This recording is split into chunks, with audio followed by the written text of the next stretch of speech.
Hi, it's Mike from Mike's Unboxing Reviews and How To, and on today's video we're taking a look at the Tower 300. This is a new case out from our good friends over at Thermaltake. I should say straight away, this has been sent over free of charge for review purposes, and it will be going back after the video, so all of the comments you're hearing will be my own, and Thermaltake won't get to see this video before it's released. Not that I'm going to say anything particularly bad or particularly outrageous, but just wanted to let you know. So, this is the Tower 300. Now, if you've seen the previous Tower range, the Tower 100, the 200, and also the 500, you'll notice there is a significant difference with this one. They've gone with a hexagonal, or basically it's got more sides. The previous Tower versions were very square and actually seemed like they took up a lot more space than they actually did. Whereas with this, with the hexagonal sides, it actually seems to give a smaller footprint. Although technically it isn't, it's basically still the same. But because of those kind of more shaped off edges, it does appear to take up less room. Now, if you do want it to take up more room, then you certainly can do, because there is actually an optional display platform, which you can have the PC, rather than being in its traditional vertical stance like this, you can actually have it in the horizontal. So you can actually lay it flat. And it does come with this really nice plastic stand or plinth for the PC to go onto.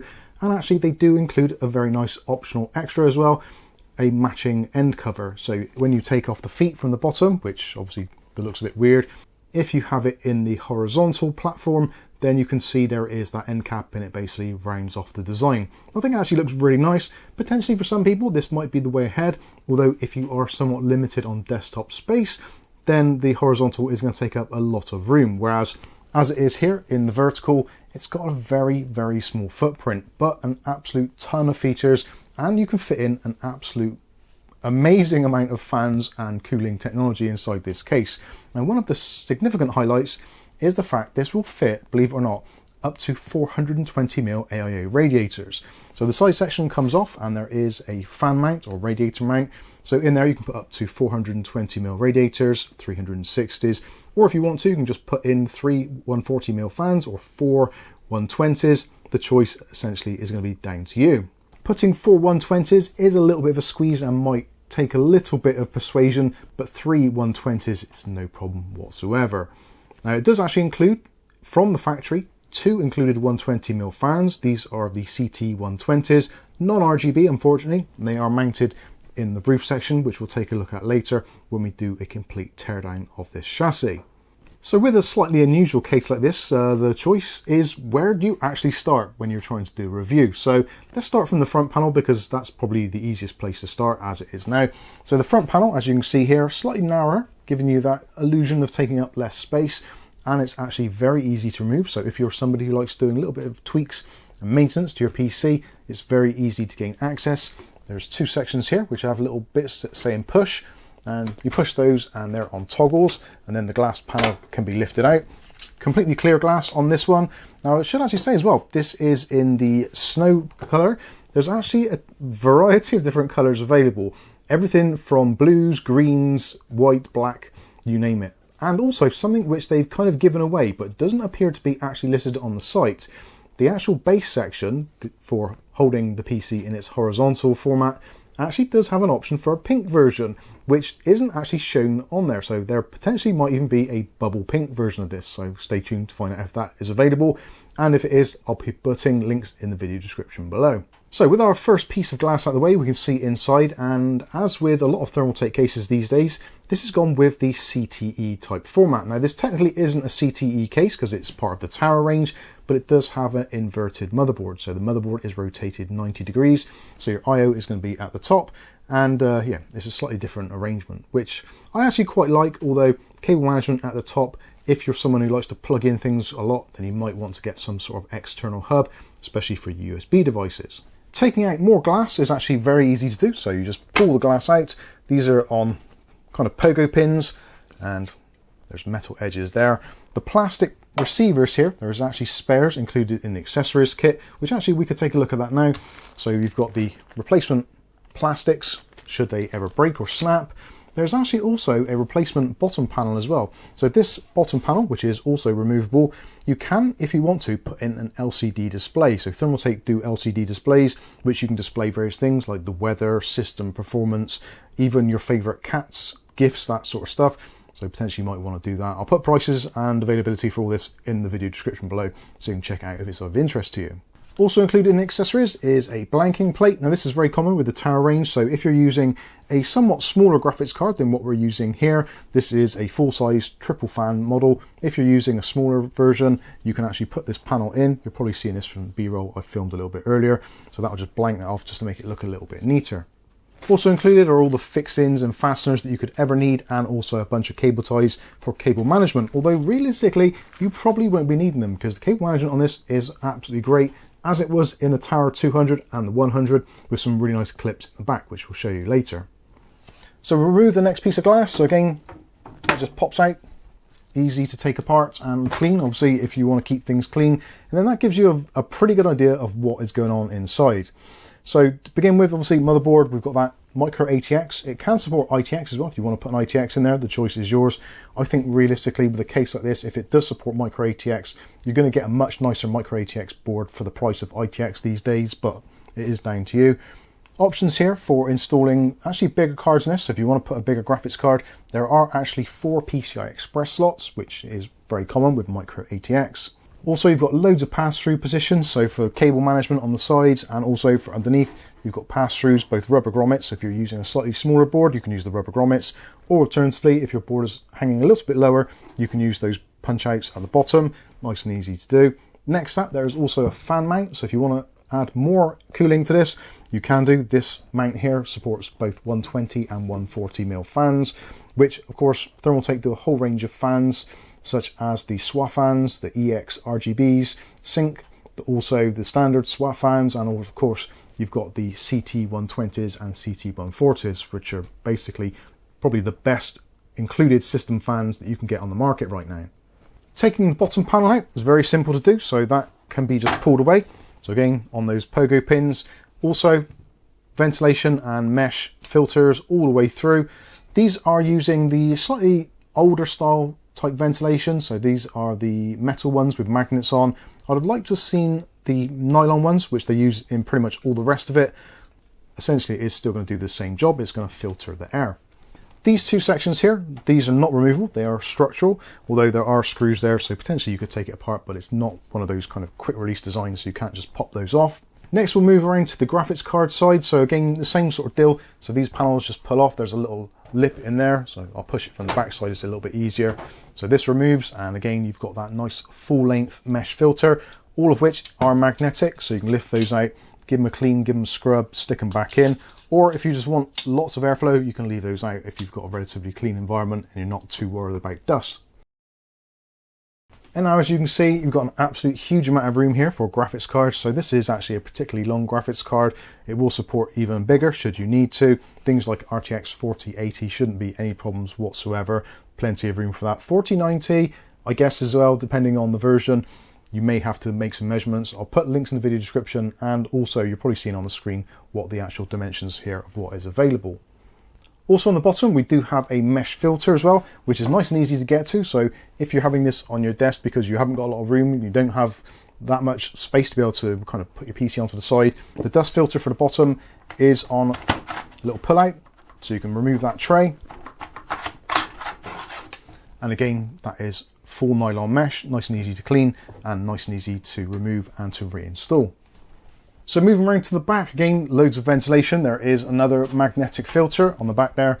Now this is where you've got options. So you can put two 140s in the back or two 120s, either intake or exhaust. The choice is entirely down to you. And at the bottom, we've got room for a full-size ATX power supply up to around about 220 mils in length. This panel, basically like everything else, is toolless. So there's a little clip at the top. Just pull that out and it's on these pogo pins again. You can see there all the mounting sections, so nice and easy to get access to.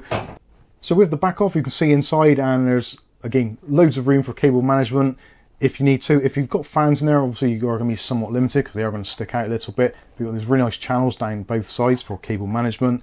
This section here is removable, and you can put on here either a 120 or 140mm fan, or you can use it as a hard drive rack. So you can put two drives in here, either two 3.5-inch drives or two 2.5-inch drives. That's no problem at all. Also, obviously, you've got loads of pass-throughs, punch-outs for cable management and for routing cables wherever you want to. When it comes to the power supply, 4 screws there, that bracket comes off, attach that to the back of your power supply, and slot the whole thing right in. Moving around to the other side, so this is where we've got room for up to a 420mm AIO, or 3 120mm fans, whatever you choose to do, or 3 140mm fans. This section comes off exactly the same as the other, they are interchangeable as well. And you've got that same magnetic filter in there with the nylon mesh, nice and easy to clean, so yeah, very good job there. And this will then reveal the rack, so you can put all your fans in there, or your radiators, whatever you want to do. Again, 420, 360, 280, 240, etc., whatever suits your particular build. Also down here there is a removable rack, so that can take a 3.5-inch drive or a 2.5-inch drive, or if you want to just remove it entirely, the choice is down to you. If you're one of those people and you actually struggle when you're mounting radiators and fans, this whole section comes out, so a couple of screws at the top, and you can remove this in its entirety, mount your radiator or your fans to it, and then slot the whole thing straight back in.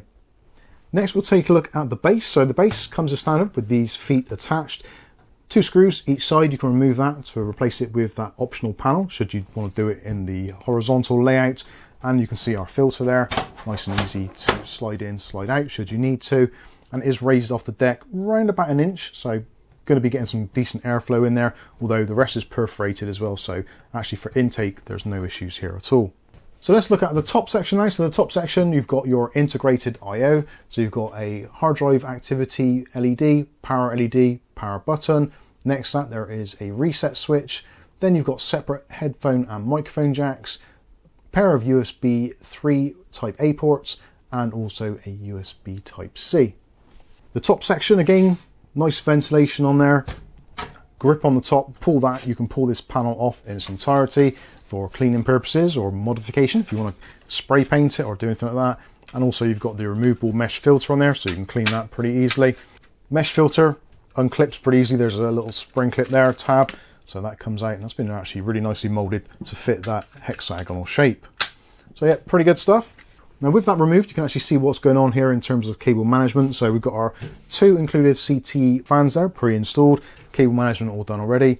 So this section here, these channels are for your I/O.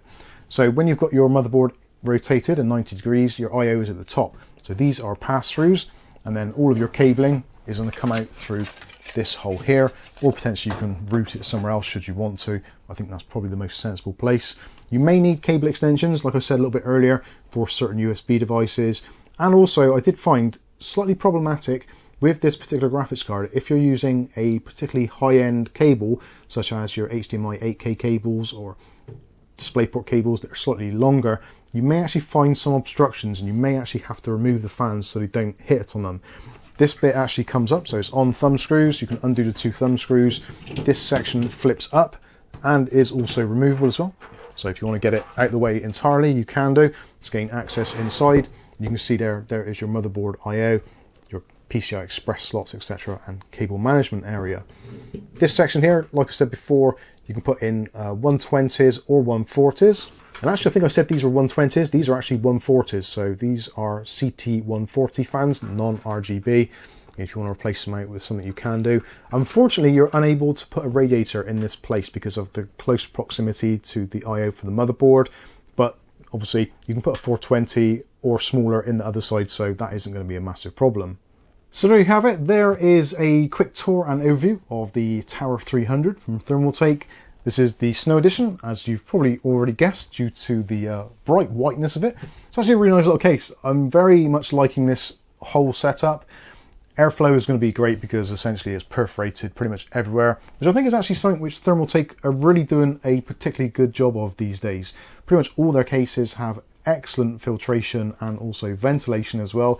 And combined with them now using the CT range of fans, the CT 120s and also the CT 140s, the out-of-the-box experience is absolutely great. Obviously, if you want to, you can add more fans in here, such as the CT 120 ARGB or the CT 140 ARGB. The choice is ultimately up to you. But as it stands in this kind of negative airflow situation, just with those two fans on the top, it's still going to run really nice and cool. If you're actually wondering what the thermal characteristics are like of this, Thermaltake have actually done the testing for you already, so you don't have to. So if you head over to their website, which I'll link in the video description, you can see their results. They actually did a test with a 13900K with their setup, so you can see what the results are like and see what the airflow is like, and it appears to be absolutely fantastic, as you expect from these kind of inverted CTE-esque type cases. So all that leaves me now is to actually put some components in here and give it a test myself, see what I think of it. So we'll be back shortly, straight after I've done that, and I'll give you my final thoughts. Okay, so we're back and the build is done, as you can see, and you've probably been seeing for some B-roll already. I was in two minds whether or not I was actually going to do a build in this. I was hesitant, and for good reason actually. It is a little bit fiddly to build in, if I'm completely honest with you. I did find it a little bit frustrating trying to get some of the connectors in, and I think it's the whole muscle memory thing. The whole rotated motherboard has always been a problem for me, regardless of what manufacturer, what case. It's always been something which I've spent like the last 30 years building PCs, and you kind of get used to having things in normal places. And when you turn it on 90 degrees, it really is a complete head scrambler. At least it is for me. Maybe it is for you as well. If it is, let me know in that comment section. I'll be glad to know that I'm not on my own. But certainly, when it's done, actually, I think it looks great. It really does. And all I've added to this is obviously my own components and motherboard, processor, etc. But I've put in just a single additional CT120 fan, which is there on the bottom, which is being used as an intake. And I guess somewhat of the star of the show, and giving this most of its illumination, is the radiator. So I went with the 360 rad from Thermaltake. This is the TH360 V2.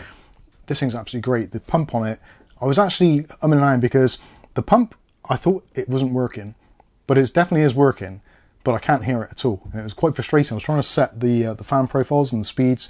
I was like, why can't I hear it ramping up? And it's because you basically can't hear it. So yeah, that is a good thing. And essentially the whole system you can't really hear. With the fans set to their sort of lower speed, just idling here, it actually runs really cool as well. So the processor in here is a Ryzen 5 7600. So yes, I know it's not the hottest running processor, but at desktop it idles somewhere around about 32 to 35 degrees. And under a full load with Cinebench, I got up to about 63 degrees, which is absolutely fantastic. That is slightly modified settings, so there is a little bit of minus 30 going on in the curve optimizer. But even with the out-of-the-box settings, again, idling on desktop around about 38, 39 degrees. Full Cinebench loops looking around about 70 degrees. So still staying very cool and very quiet as well at the same time. So I think that pretty well demonstrates the flexibility of this case, and the fact you don't need to spend an absolute fortune on fans and cooling, because essentially the two 140s in the top, which I incorrectly said were 120s earlier in the video, so hopefully that clears that up.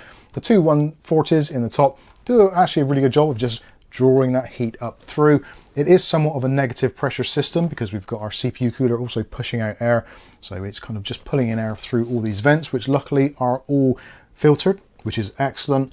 But yeah, it seems to do a fantastic job. The GPU is staying very cool, very quiet, doing exactly what it should do. The build, like I said, was a little bit on the fiddly side, putting the wires through. One I did notice specifically with the power supply, trying to get our 24-pin power connector kind of pulled through and then back up through and looping back round. That's always a little bit fiddly, especially on smaller form factor cases. But I think overall, actually, wiring-wise, it's done very well. Something you are going to want to pay attention to, though, is the I/O going into the top. So as you can see at the top here, the I/O section is clearly visible. So if you go with the white version and you've got a bunch of cables sticking in there, like USB cables, LAN cables, all that kind of stuff, it's going to start to look a little bit messy up there. So potentially, yeah, depending on what color you go for, that is going to be a consideration, or just get white cables, they kind of blend into the background there. You can see at the moment I've taken the antennas off the back of this motherboard just to kind of take that out of the image, and I'm only using a wireless receiver for the keyboard and mouse. Other than that, I've got a Ethernet cable going in, which is like a grey one, which kind of blends in reasonably well. But overall, in terms of the build itself, I love the spiral effect on the radiator. I think that looks really good with the pipe work there. It just looks really smooth. And overall, it's a very nice case. It is a very nice case. I'm still not entirely convinced about this rotated business, though. That is something which I'm still struggling to come to terms with in terms of my speed for doing builds and for kind of doing the cabling. It is frustrating, but saying that, once it's all done, well, it's here next to me, all the fans are running, and you can't hear it. It's absolutely silent. So if you are looking for a somewhat of a showpiece PC to put onto your desktop and look a little bit unusual, then well, I think this ticks pretty much most of those boxes.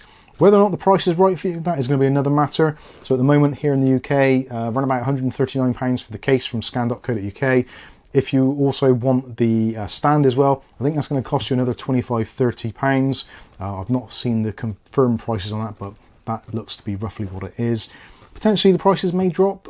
Prices are all over the place at the moment here in the UK in February 2024, well, early March actually 2024. So yeah, who knows what's going to happen. April is going to have some big changes, I think, in terms of us here in the UK for tax and all that kind of stuff. So anyway, it is what it is. But I'll leave some links in the video description so you can check it out. Massive shout out again to Adam over at Thermaltake UK for sending this over, and also the 360 AIO and the extra CT fans to get this all built up and looking as smart as it does. I think it looks absolutely fantastic. Let me know what you think about it in that comments section below. But I think that's going to wrap this one up. Hopefully you've enjoyed it. If you have, smash that like button. If you want to see more content like this on a daily basis, then maybe consider hitting the subscribe button and the chime notification, and that way you'll be notified of future video releases. But for now, I've been Mike. This is Mike's Unboxing Reviews and How To, and hopefully we'll catch you in the very next video. Thanks for watching.